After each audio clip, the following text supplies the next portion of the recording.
সময়টি ছিল একটি গ্রীষ্মের দুপুর। সূর্য লতাপাতার ফাঁক দিয়ে উঁকি মারছে, চারিদিকে রোদ ঝলমল করছে। এরকমই একটি সময়ে একটি খরগোশ গাছের ছায়াতে ঘুমাচ্ছিল।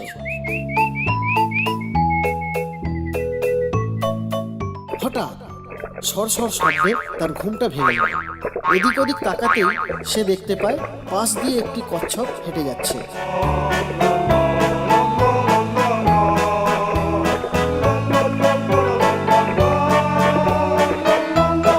আচ্ছা কচ্ছপ বেটা, তুমি আমার কাঁচা ঘুমটা ভাঙিয়ে দিলে।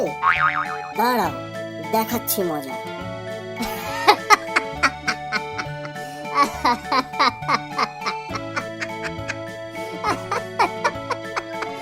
বন্ধু, এত হাসছো কেন? যুবক হয়েও তুমি বৃদ্ধের মতো ধীর গতিতে হাঁটছো কেন? তুমি কি খোড়া না পাগল? আমি খোড়াও না, পাগলও না, আমি ক্ষমতাবান। কিন্তু আমি দেখতে পাচ্ছি তোমার হাঁটতে কষ্ট হচ্ছে। না না, আমার কোনো কষ্ট হয়নি। কিন্তু আমি প্রমাণ করে দিতে পারি যে তোমার কষ্ট হচ্ছে। প্রমাণ? কিভাবে প্রমাণ করবে? আমার সাথে হাঁটার প্রতিযোগিতা করতে হবে। আমি জানি তুমি হেরে যাবে, আর তখনই প্রমাণ হয়ে যাবে। গর্বই ধ্বংসের কারণ। ঠিক আছে, আমি রাজি এই প্রতিযোগিতায়। খুব ভালো। ওই যে দূরে একটি বড় গাছ দেখতে পাচ্ছ, যে আগে সেখানে পৌঁছতে পারবে সেই জয়লাভ করবে। তাহলে আমাদের সময় শুরু এখন।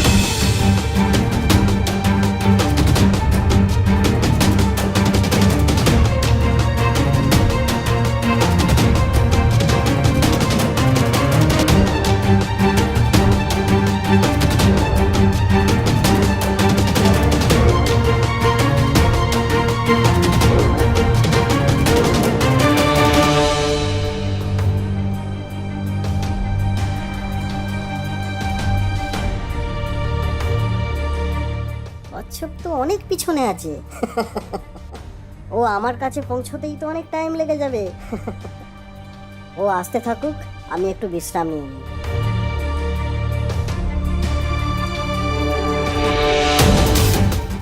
বিশ্রাম নেবার সময় খরগোশ কখন যে ঘুমিয়ে পড়ে সে নিজেও জানে না। এদিকে যথাসময়ে কচ্ছপ খরগোশের থেকে এগিয়ে যায়।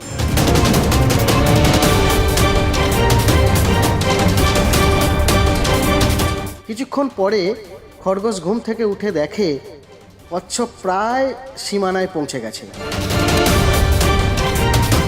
খরগোশ দ্রুত এগিয়ে যাবার চেষ্টা করল, কিন্তু গাছটির নিকট যাবার আগেই কচ্ছপ প্রতিযোগিতায় জিতে গেল।